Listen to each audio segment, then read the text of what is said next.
I married into the family in 1959, and he had already just had a box of just notes and stuff just put in a box. Then I ended up, for several years, being the go-to man. If he had somebody, I was the one out in the field doing research and stuff like that. I was the one right below my house come up with the cover of this book right there. I took that picture in 1962. I found it on a tree. There was moss all over the thing, and I thought, well, I better check this out.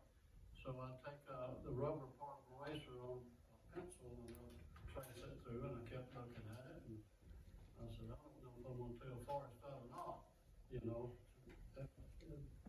So I go back to the house, and I got me some little white chalk type stuff, and I just traced it out. But got this little estimate type picture of it. And you talk about a guy getting excited when you see it.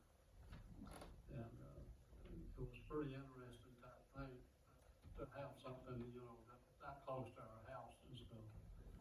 So this started to gather in just little skits and stuff like this in the books, and all this is just, he just had all kind of things just laying around on paper.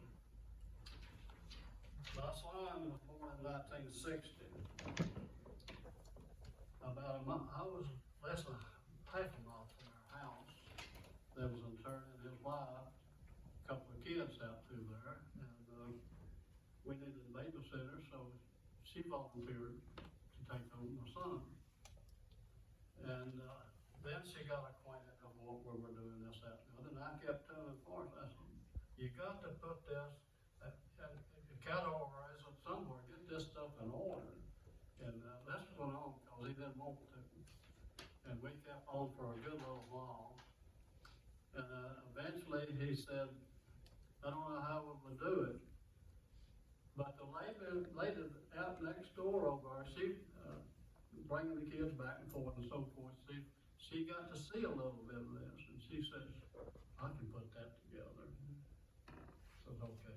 So here comes all this stuff.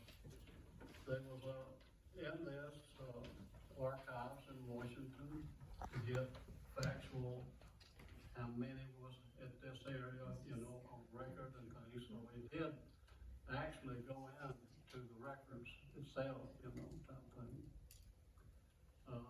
The interesting thing that other than just Indian heritage and things, factual. If we want to really get into detail of that thing, I could go so far, there's some things I can't. But Gertrude Ruskin, she was an honorary out in Cherokee in Atlanta, Georgia. So she done a lot of archives and stuff, and our government gave permission from Smithsonian to take up Chief Van's grave out of him. So whoa, you know. And so in the process, you know, you get, you know, old country boy like Forrest, you know, wouldn't have that kind of pull, but next thing you know, Gertrude Ruskin is the house. You know. And I thought, hello. So they started to dig up land. So I go with Gertrude to the gravesite. And it's kind of real interesting.